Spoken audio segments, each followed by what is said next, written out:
I think we're live.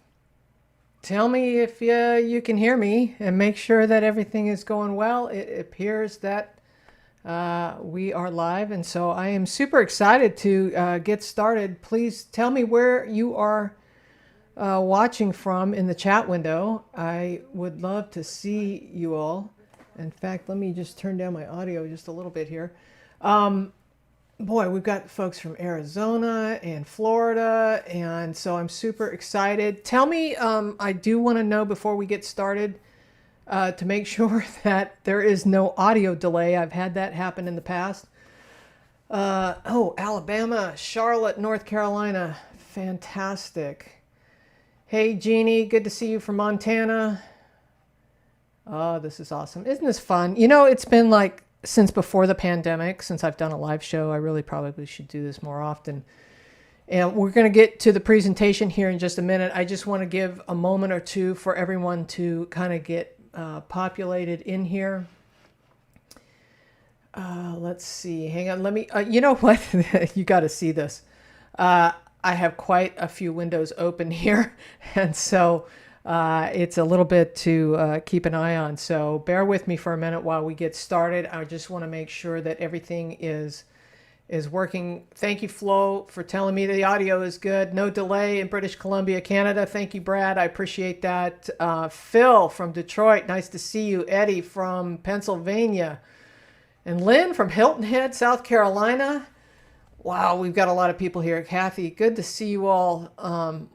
This is so much fun. This is a blast. I do enjoy doing them. It has been a little bit too long. Pennsylvania. Good to see you, Maria. Greg,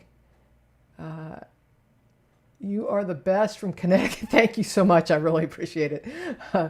And June, you're a rock star. Thanks again for all that you do for me and for supporting the channel. You've been a supporter for a while. Darlene, another supporter. Bill, another supporter. Thank you so much. You guys rock. I was able to say hello to a few of you in the chat window as well just prior to the show. This is great. All right, so let me kind of get a little bit of things going here.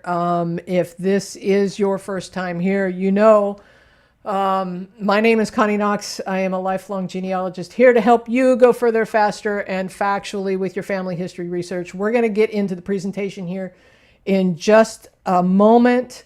And here, let me give some information on the screen so that you guys can keep an eye out.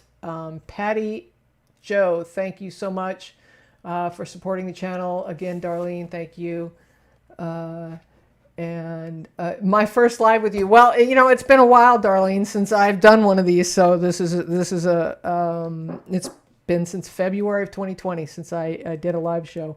And I'll tell you what, a lot has happened since then. So maybe we can do some more of these live shows and kind of hang out together more often. I do hope to kind of start getting back into doing more live shows. So. And with that, if everything looks good technically, you guys are telling me there's no issues. Wow, Vegas is in the house. Good job. Colorado, we've got, you know what? This is so much fun. I could sit and read every one of these. But what I want to do is, if you have questions, please just type them in, don't type them in the chat right away. Put them in like a Word document or something.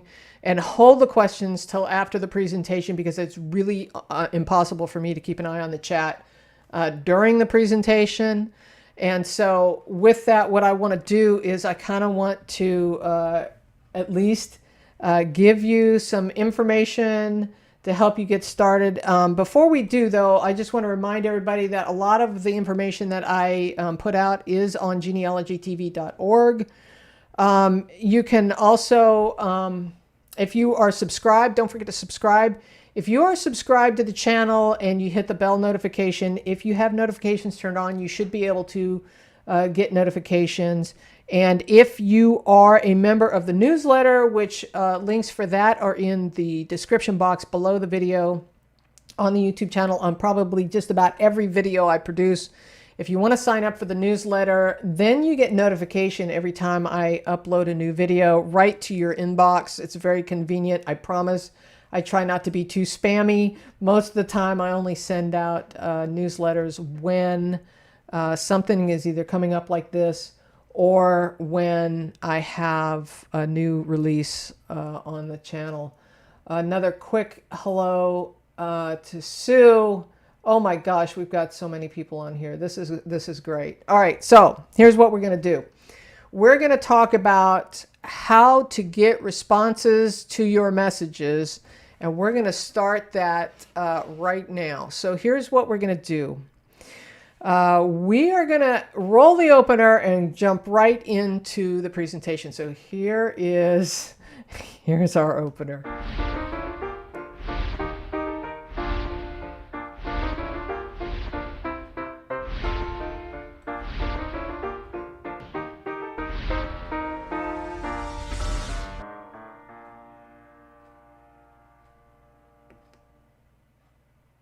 All right, now here's what we want to do. So we are going to talk about how to get responses to your messages, and we're going to jump into the presentation. So I'm going to stop looking at the chat and get distracted. It's too easy to do. All right, here's what we got. So how to get responses to your messages, and a little bit of why people don't respond to your messages. And we're also going to talk about how to overcome that, okay? So I did a poll recently, and I did this with Ancestry users. And basically, here's what I did. I asked Ancestry users, I said, please estimate the percentage of times that you get responses when messaging another Ancestry user through the Ancestry messaging system. Please choose one, right? So now this very first top bar here is under 25% of the time. And if you think about that, that includes 0. So if people got 0 to maybe 25% of the time, 51% of you out of 700 votes on this graph, there was actually more than that, but the percentages really didn't change any. Out of 700 votes, 51% of you said you either got no response or maybe up to 25% of the time. Then 25 to 49% of the time, 25% of you answered, right? So if you think about that, and you can see the graph here and kind of what that looks like. And here, I'll bring it up full in case you want to see it in more detail. If you think about that, 76%, that's a lot. 76% said less than half the time they got a response from their messages. Now, we're talking about messages in this particular graph through Ancestry, but I suspect that this answer is probably true for FamilySearch and, I don't know, Find a Grave, MyHeritage, all of these places where you can actually, ask people a question and you're not getting any responses. So let's think about that for a minute. Why is that? Well, there are a lot of reasons why people might not be responding. And the first one, well, this is an easy one. People are busy, right? That's kind of a no-brainer. Maybe you wrote too much information in the message that you're sending. I can't tell you how many times I see people sending, 4 or 5 paragraphs long, or the whole family history, or a link to their family tree in messages. I highly recommend you do not do that. If you are messaging through Ancestry, they can respond. And if you are starting to get 2, or 3 conversations back and forth, you've got a connection. Then you can start sharing stuff. But when you initially send information to somebody and you put a link in there, I don't know about you, but I'm shy about clicking on links. I don't want to be clicking on a link because there might be a virus in the link, right? We've been taught over and over and over again to be careful about what's in our messages. So if you have too much information in there, that might be a reason why they're not responding. So if you see this answer, TLDR, that means too much didn't read. That is, I find it funny, but, I can't tell you how many times I've actually wanted to use that myself, but I typically don't. I try to respond. Now, if there was too much research, you're asking something of somebody. Hey, tell me everything you know about we have a common great grandfather. I'm making this up, David Jones. Tell me everything you know about him. Well, that requires the person to go do research and pull their information. Maybe they're not used to doing a lot of family history, and this would require a lot of work on their part. Maybe they're going out of town this weekend. They don't have time to deal with it. And then you get buried in the email and you get forgotten about. Okay. So, sometimes too much information, too much research on their part could be a reason why they don't respond. Maybe they're a DNA tourist. I don't know if you're familiar with that term, but we call DNA tourists people who have taken an ethnicity estimate and maybe that's all they're interested in. They took a DNA test, they go and get their, ethnicity estimate, and they come back, okay, curiosity satisfied, and they never come back. And so that could be a reason why. They may have gotten it as a gift from the family. Maybe a daughter or somebody gave their father a DNA test, and they never really, other than just getting it signed on so that they could get their DNA results, never really cared after that point. So, that could be a possibility. They may have lost interest in family history. It happens, or people go away for 10 years and then come back. So who knows? There are more reasons why. Maybe your email went to junk or spam folders. It could be that the notifications are turned off. Now, this is probably, in my opinion, one of the biggest ones that I see is that notifications are turned off. Okay, so we've got notifications in a lot of different places. Okay, so notifications could be the website itself, like Ancestry, FamilySearch, MyHeritage, all of these places.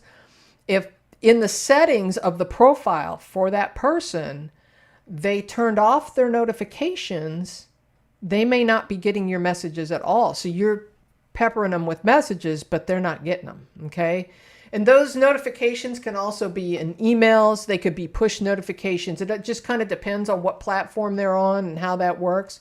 They could be cell phone notifications. So if a person is using a cell phone and that's their only connection with Ancestry or FamilySearch or whatever, they've got the app, they can turn those notifications off on their cell phone separately from their app. Okay, so just be mindful of that.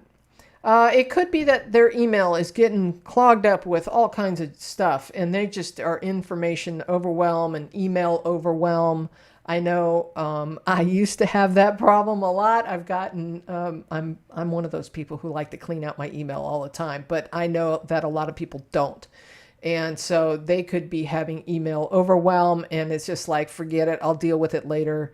I got 50 emails in there that someday I'm going to get to, and then the next day another 50 show up. So it could be a little bit overwhelming. Okay. They may have abandoned their account now. This is becoming more popular, especially as Ancestry gets older and the people that originally started on Ancestry, have moved on or whatever, their account is no longer that active. They may have stopped paying for their account and therefore they think that their account is dead. I'm telling you that even if you stop paying for your account, it's still there. Okay, your account's still there and your tree is still there. You just don't have access to some of the records. So my advice to you is if you stop paying for the accounts like at Ancestry and some of the other paid services, please don't delete your account. Don't delete your tree. If you really feel the need, you can hand that off, and that's a whole other discussion, but you can make another person an admin on your account so that, it survives you as well. And so my point is, don't delete your tree if you are closing your account. Just leave it there. Leave your account there, and if you ever decide to come back, all your hard work is still there, and people can still use the hints that are coming from your tree and the work that you've done. So that's my advice there. Thank you, Pink, for the comment. They may have died. Hey, people pass away. And so the account may be sitting there and you're sending messages to someone that is no longer with us. And so you need to keep that in mind too. I can't tell you how many people have forgotten that, hey, the person may have died, and that might not be, that might be a reason why they're not responding. Okay. So how do we get responses, right? How do we get the odds increased on the messages? So I've got some do's and I've got some don'ts here on how to get responses to your messages. Please keep them short and sweet. I suggest you do this even if you've developed a relationship with somebody and you say, hey, yeah, I would be interested in collaborating on the family history. I know when I have collaborated with people, all of a sudden on the second or third email, I'm getting like 20 pages of stuff. I suggest you do small snippets at a time. Keep the relationship going, because if I'm getting, 600, 800 word emails on the second or third time, then, oh boy, this is going to have to wait till the weekend. This is going to have to wait till I have time when I'm working on that branch, etc. So if you do little pieces at a time and deliver little bits of information, then that's digestible. People can handle that. Okay. So I would suggest even on the second or third, time that you do that. Okay. So what you want to do now is don't write too much. We just talked about that. Okay. One of the things you can do is what I like to call a give before asking. So give information before asking for information, especially on the first time you are reaching out to somebody. So instead of reaching out to them for the first time and saying, hey, I see that we both have people on the Jones line. Can you tell me everything you can about, David Jones? Wait a minute. That requires them to pull information and stuff. So instead, think about it for a moment and see what you can offer. Hey, we have family on the same lines, it appears, based on what I'm seeing on Ancestry. Perhaps I have some information that you could use. If you are interested in collaborating, please let me know. I'd love to hear from you. Short and sweet, right? You're giving an offer of information. You don't have to be giving them an offer of, sending them, a cake in the mail. All you have to do is offer some information. And if they're going to respond, they will. Okay. And again, don't write too often, because I see this too, especially with DNA folks who are working on their DNA ancestry or maybe they're trying to find their biological parents and they're kind of in a panic. They want to find this information and they want to find it fast. So what they'll do is they'll, every day, didn't get a response yesterday, I'm going to send another one today. Please don't. Send an email or a message through the system, and then what you can do is, what I do is I go into Ancestry, especially in the DNA section. I'll put a note there, and those notes are private. And so I'll say, on this date, I emailed this person asking, if I can help collaborate or whatever the question or offer was. And I'll make a brief little note, and then maybe I'll set a reminder for a couple of weeks later, and then come back 2 to 3 weeks later is usually what I recommend. If you have not gotten a response, maybe you send a follow-up. So yes, do follow up, because it might have been the person who really intended to answer you, but maybe forgot about it, or it wasn't high on their priority list just because it's high on your priority list. Okay. And don't be obnoxious. Don't be peppering them every day. Don't be hounding them. It's not only is it a waste of your energy, but you might be increasing the odds that you aren't going to get a response. Okay. So be aware, right? Be aware that they don't know you. Who is this stranger that is reaching out to me and asking me for information? And so just kind of be thinking about it that way. Don't come across as a stalker, kind of creepy. You want to give them a reason to respond. Why should they respond? So you want to put yourself in their shoes. Okay? Think about it. Before you hit send, reread the email from their perspective. Okay? And then you can get a sense of why they might respond. Now, keep in mind, we still have the notification issues and other issues that they may not be getting your messages at all. But if you recraft how your initial message goes out, you might, of the people that are getting your message, you might increase your odds of getting a return. All right, so now, what do you do if you still are not getting a response? This is where the magic happens, okay? So, well, hey, Ian. I think that's Ian from England. Good to see you. Okay, so check the profile of the person on the platform you're researching on, and go see when they last logged in. A lot of times that information, I know it is on Ancestry, you can go click on them. Now, it's not a perfect science. Sometimes you'll get a range of time. It's not absolutely perfect, but a lot of times you can kind of get a sense of how active they are on their family tree just by looking at their member profile and see when they last logged in. I would suggest you search all platforms, because maybe you're reaching out through Ancestry, but if that person is relatively active in family history, they may also be on FamilySearch. They may also be on MyHeritage. They may be on some of the DNA sites. So I would suggest you try and find the same person on other platforms. So this would be things like Ancestry, FamilySearch, MyHeritage, FindMyPast, WikiTree. The list goes on, right? So then you could also look on all the DNA platforms, especially if this person you're trying to reach out is a DNA cousin. So this is my other tip that a lot of people forget about. And I've heard other genealogists talk about this as well. But you might consider Googling them. You'd be amazed at what you'll find in Google, okay? And the search results that you might find just doing a quick Google search, you may find websites that they've designed for family history. You might find a church list, directories, phone books.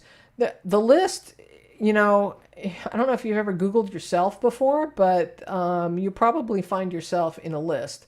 Now, you got to make sure that, they are the person that you are trying to get a hold of. But I'll tell you what, there have been times when I have found somebody in a directory just by Googling them, and their phone number magically appears. And guess what? Pick up the phone and call them, or send them a letter, okay, if you find an address. But, calling is faster. So city directories, of course, are fantastic. You can find those on Ancestry and FamilySearch, MyHeritage. Yearbooks are another one. They're a little bit older, but still you can find those again on Ancestry, FamilySearch, MyHeritage, and a bunch of others. So here's what I want to do. I want to show you a screenshot that I pulled from the card catalog at Ancestry. Okay, and I'm gonna make this full screen so you can see it a little bit better. Okay, so at Ancestry, if you go to the search menu, and if any of you have followed me at all, you know the card catalog is the way to search, in my opinion. So you go to the search button at the top of the screen, and I don't know if you can see here. I'll grab the laser pointer here. Up here is at the top. You hit the search button and you drop down to the card catalog, and you get a screen that looks like this, okay?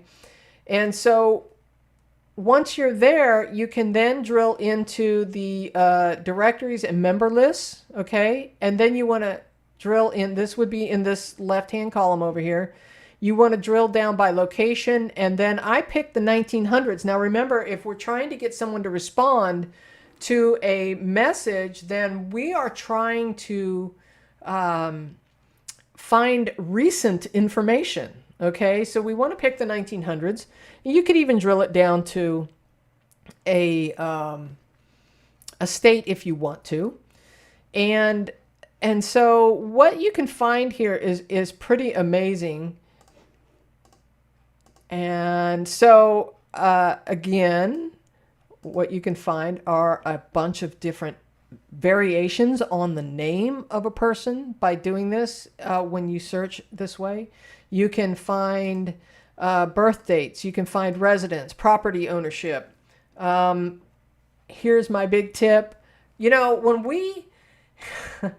when we are searching on a website, we tend to read from left to right. Well, the suggestion box on Ancestry is on the right-hand side. Don't forget to, because half the time we get halfway through the screen and we're going, oh, let's look at all these things that are here. Stop for a moment and look at that right-hand suggestion box, because that suggestion box has really great information in it, and it's based on what you are searching. Okay, so if you look at that suggestion box, in this case, when I did this search with the city, the directories and member lists, this is what I got. I found marriage index, I found birth index, I found more public record indexes, all in that suggestion box.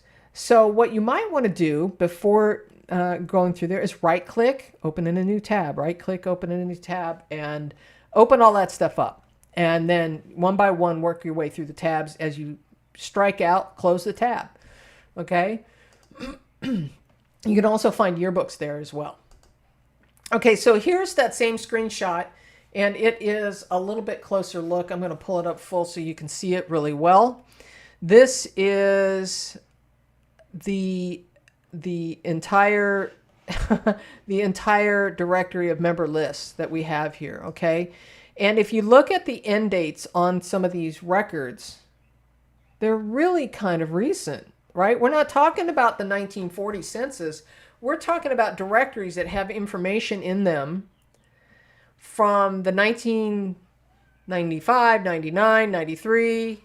Here's one from 2019, just a few years ago, right? At 2002, 2013. This is incredible stuff. So one thing I want to point out here is this particular list. This list that has an end date of 2019 on it, check this out. So this list has 330 million records in it. Think about that for a moment. There is 330 million records in this one record set alone that ends in 2019, and there are only 328 million people in the United States. Now, what does that tell you? That makes you think that the odds are pretty good that somebody that you are trying to reach out to might be listed in this city, in this public records index. And in this index, there's a lot of good information, okay? So this just so happens that the population information that I found was from 2019, and so is this record index. Now, does that mean, though, that everyone in that directory for the United States, and I know we've got people watching from outside the United States, but the technique is the same, okay? Does that mean because there's 330 million records in this one record set that everybody in the United States is represented? No. It could be that I'm listed in there 3 times. It could be that some people are only listed in there once, but I just think that this particular record set is really valuable for trying to find the person that you are trying to connect to, the person who is not responding to you because they didn't get your message in the first place. Okay? So be mindful of that particular record set. One more thing I want to point out here is that this is sorted by record count. So, and I'll show you how I got to this place again here in just a second, but this is sorted by record count. And so up here, this one has 1.3 billion records in it. This is older. This is from 1995, but it's not that old, right? So it could be, think about that for a moment. How often do you move around?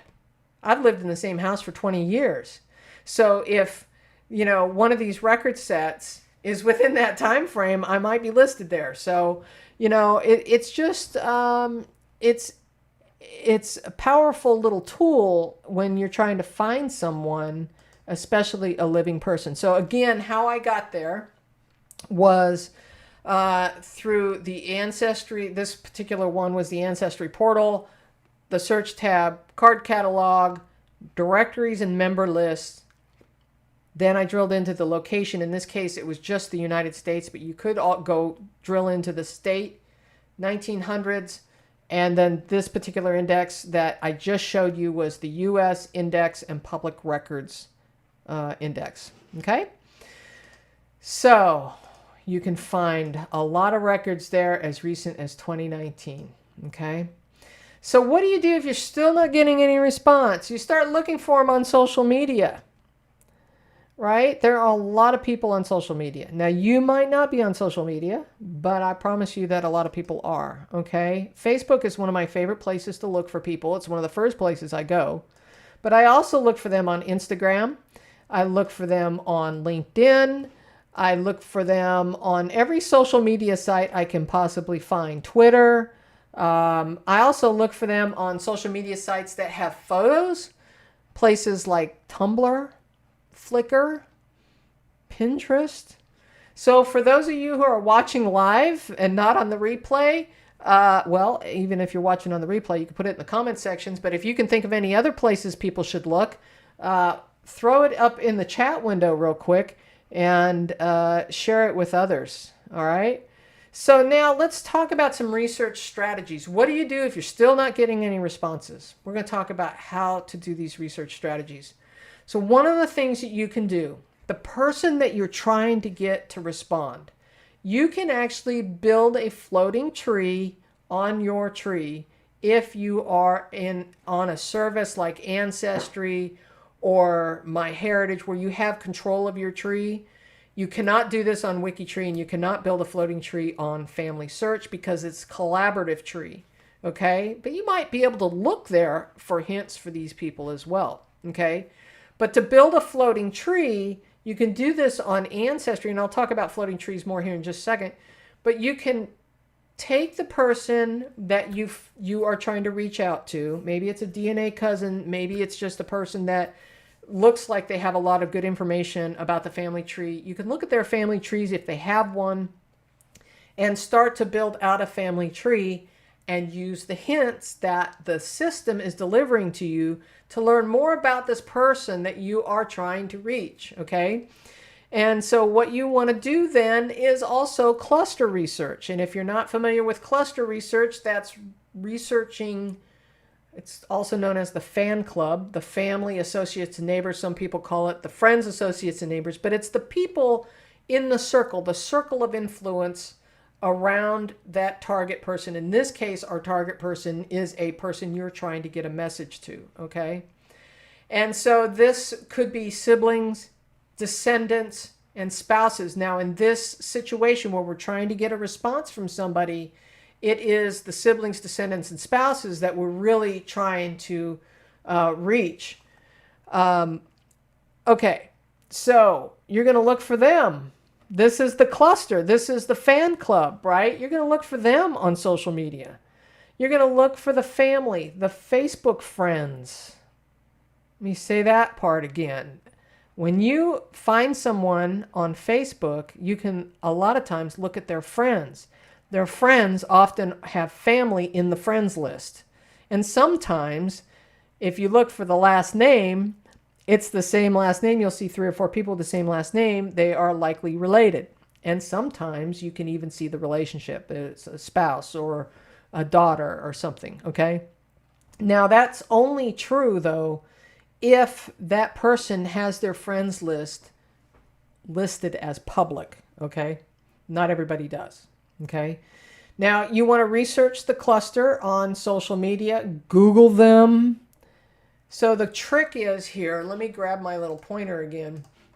The trick is, if this is the person you're trying to reach, you're trying to get a message to this person, and they haven't responded, you can start to do some detective work by creating that floating tree, by doing some, social media research, by Googling them. You can start to learn who the circle of people are that they are connected to, all right? And once you do that, if, for example, let's say the person in this graph, the person in the middle is the person you're trying to get a message to, okay? And the other person here in red, out of all the people in the circle of family and friends, neighbors, whatever, these people that are connected to the person you're trying to get a message to, you only need one to respond in a positive way. So if you manage to find, for example, this person maybe is a sister or a spouse or a child of the person you are trying to reach, then if they respond to your social media message, or maybe they're also on Ancestry or whatever, you get them to respond, then you can say, hey, I've been trying to get a hold of this person, and I see that I think you are related to this person. I'm just, working on the family history. I have some information they might be interested in. Do you think you could reach out and see if we can connect? And so it might be that is an option for you. Okay. So here is a real case scenario where I had a client who did not know who his father was. Okay. He had taken a DNA test at Ancestry. We got lucky and found a first cousin on his father's side. So we were trying to find the father of my client. And this first cousin was on the father's side. It's like, hello, this is like huge. This is a big deal. And so what we did was we sent this first cousin a message, right? Now, remember, first cousins have a common grandparents in common. So this is a really close connection.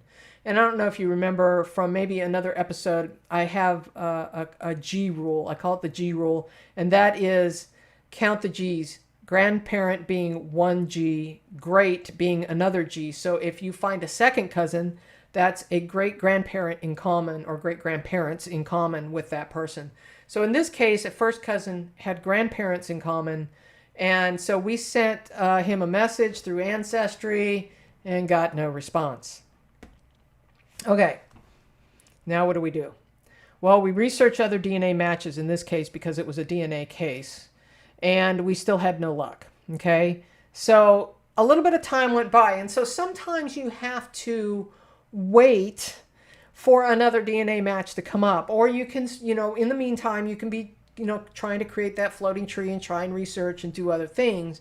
But in this case, we didn't have very many DNA matches on this family.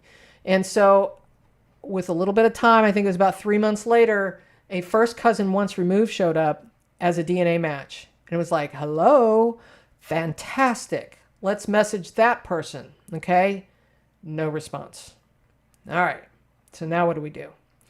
So we start researching the first cousin once removed on social media, and I found him on Facebook. Now, how did I know that this guy that I found on Ancestry is the same guy I found? There's a lot of people with the same name on Facebook. His portrait matched. He used the same portrait on Ancestry as he did on Facebook. So it was like, bingo. Fantastic. I reached out to him through Facebook and he responded. So this was a great situation. Ultimately, in this case, this was the nephew. The first cousin once removed was the nephew of the first cousin DNA match to my client. Okay. So it was his uncle. So he reached out to his uncle. He sent him a text message within minutes.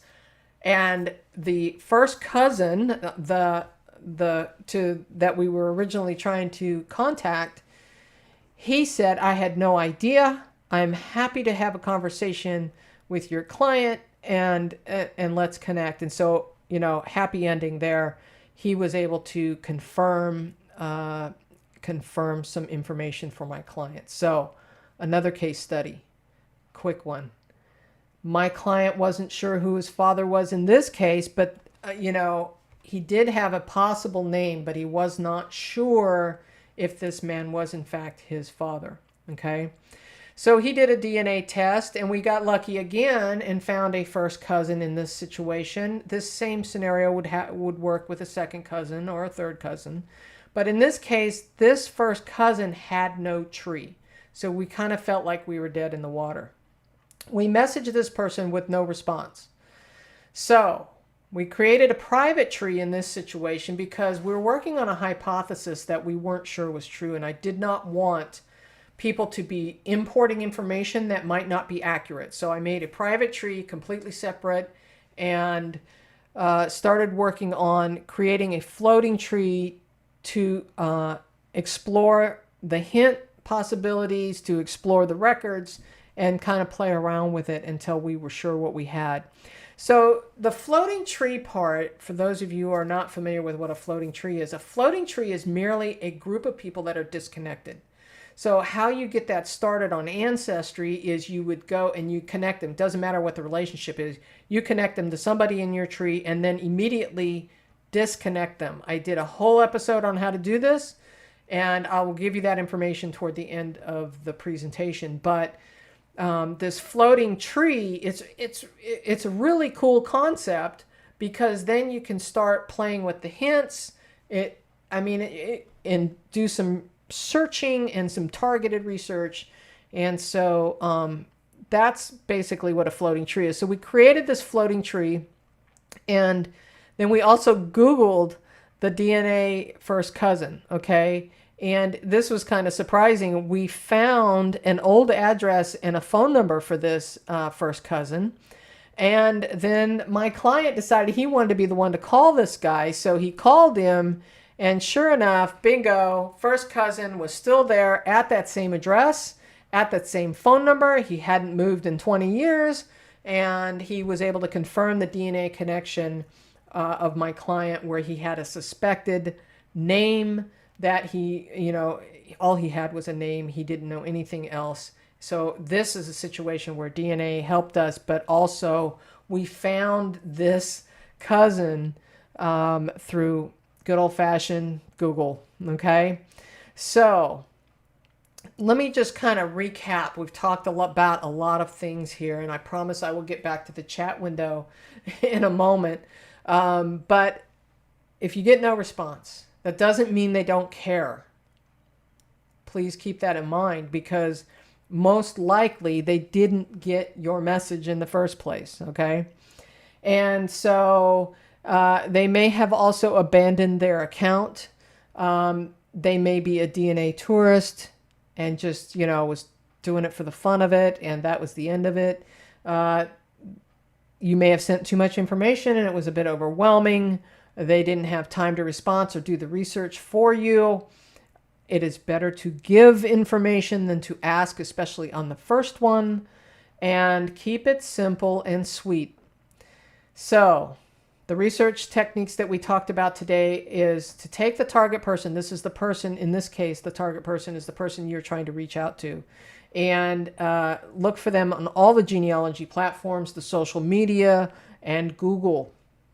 Search the cluster. I think a lot of people don't realize that they need to expand their search beyond the person they're trying to reach out to, and try and learn some more about that person, and do some detective work and search for them on all platforms, social media and Google. Okay. And, reach out to the cluster and see if you can't find them. Now, my advice is to do this one person at a time. So if you've done research on this target person that you're trying to get a message to, and you've discovered, 5 siblings and some nieces and nephews, don't hit them all on the same day with messages, because they're all going to be talking to each other, and they're going to go, hey, wait a minute. By the way, did you get this email from so-and-so?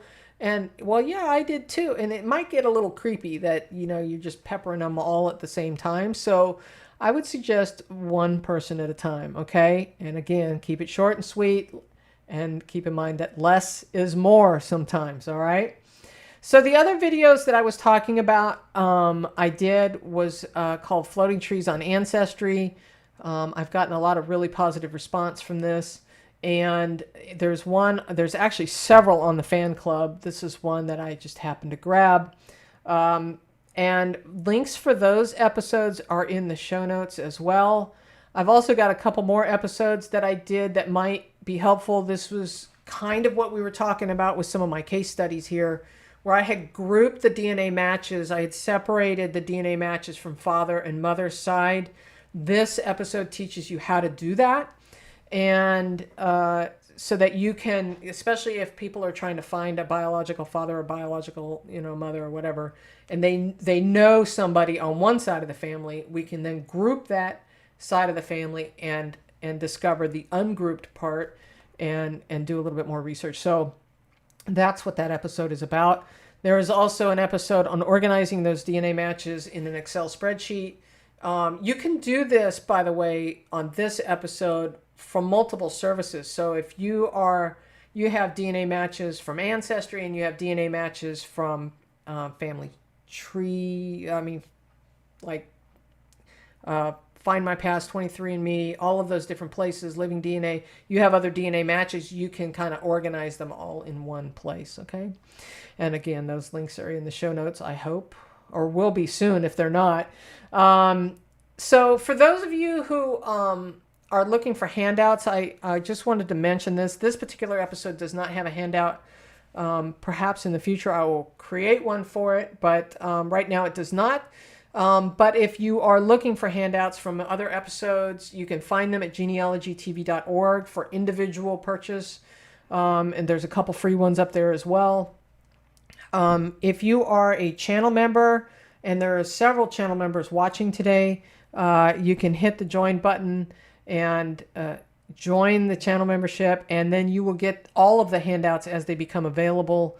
You would find those in the community tab on the YouTube channel if you are at the information access level of the channel membership. Okay.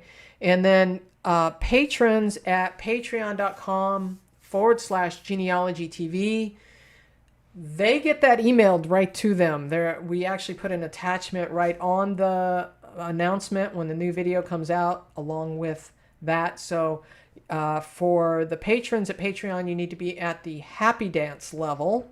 I'll say that again. You have to be at the Happy Dance level or higher. That's, I think, $15 a month to get all the handouts. That way, it's really quite convenient. And for those who are channel members or patrons and you have not been able to find the handouts, but you are a current paying member, if you would just send me a message, through the comments or whatever, and let me know of what handout it is you're looking for, I will repost them on the next opportunity, either in the channel membership or to the patrons for those who are looking for it. Okay.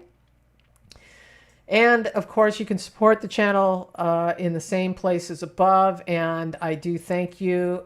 By the way, Super Chat and Super Stickers are available only on the live feeds like this, but that also helps support the channel. So I really appreciate it. I do thank you for that. So now we are ready for some questions. I will be able to take a look at the chat window again. Thank you, June. Awesome presentation. I really appreciate it. And let's see. Oh, Debbie says TikTok. Yeah, I hadn't really thought about that one. All right, so here's what I'm going to do, just so we can get back to a normal view here. All right, so let me take a look here. If you have any questions, throw them in there now, and I will do my best. Boy, there's a lot of comments in here, and wow, we've got a lot of people watching. This is great. Okay, let's see. Let's see. Pink says, what a great story. Thank you. I love it when I'm able to connect. Yes, you have to be a detective. There is no doubt about it. Let's see. Jean says, there are probably a lot of people my age who don't do Facebook. Well, maybe it's time. I don't know. That's up to you. And by the way, Genealogy TV, here, I'll throw that up there for you. Genealogy TV is on Facebook as well, so you can You can follow us there, and we do put out announcements about the live feeds when we do them. We also put out announcements of the new uploads when they come out, and some of the repeats we'll throw them up on Throwback Thursday as well. Let's see. Connie really knows her stuff. Very informative. Thanks, Dave. I appreciate it.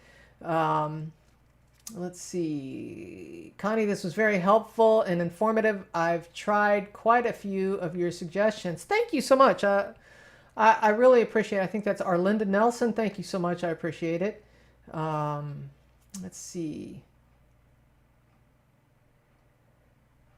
Elaine says, found a match for an adoptee in my DIL's family. I guess that's Dill's family.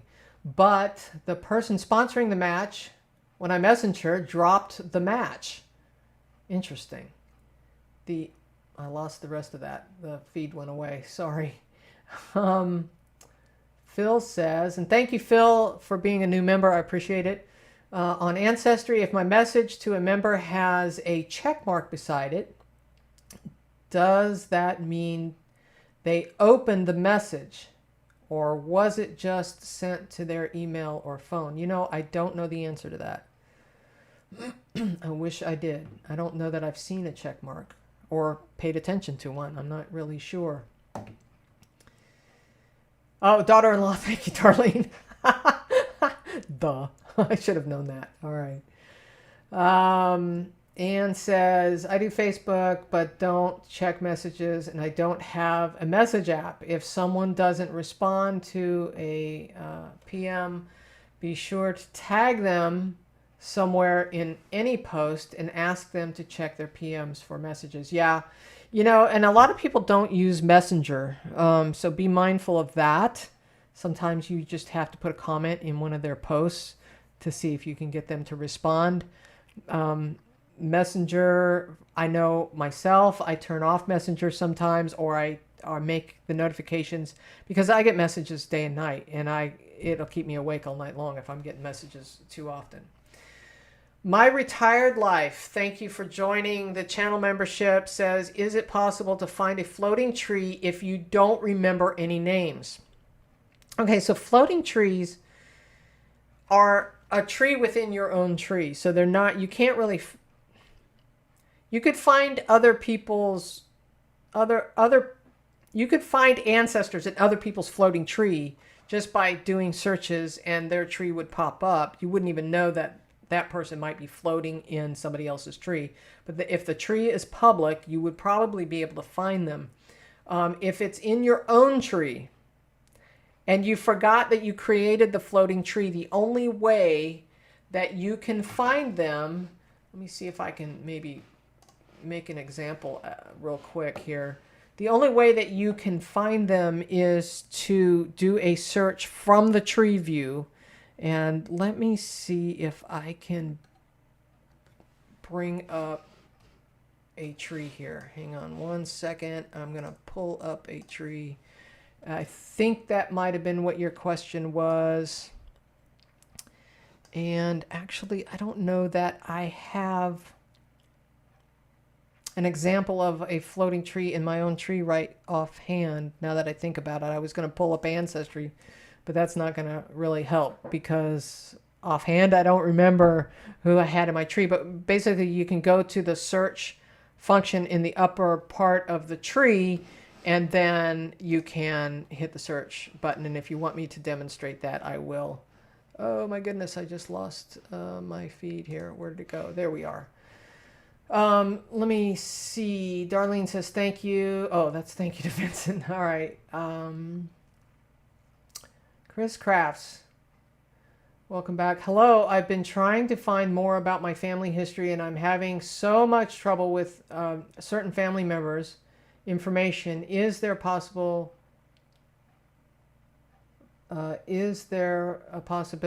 there is another way to find information? That's kind of an in-depth question.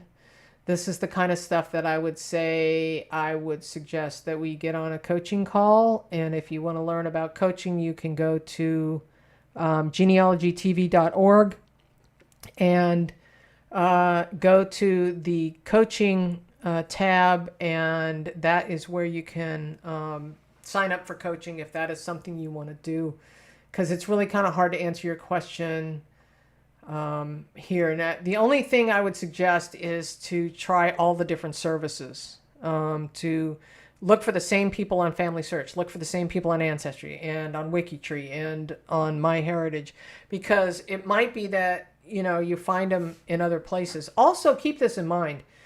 All of those different places, you can search trees usually for free, so you don't have to necessarily be a member of all those places. But and FamilySearch is always free. WikiTree is always free. I think I said that right. WikiTree and FamilySearch are always free. But you can search for other people. Those algorithms work differently. So you could actually do the same exact search on FamilySearch and on Ancestry and get different results and get different families, because FamilySearch is a collaborative tree and different people do different things over there. And so, you know, that would be my first suggestion, coaching, so I could really kind of dig in and see exactly what you're talking about might be another idea. Let's see. June says, I added my maiden name to my Facebook page. That helps in cousins finding me. Oh, good idea. Also posting a little tidbits of history and memory of the person makes people who Google search find you.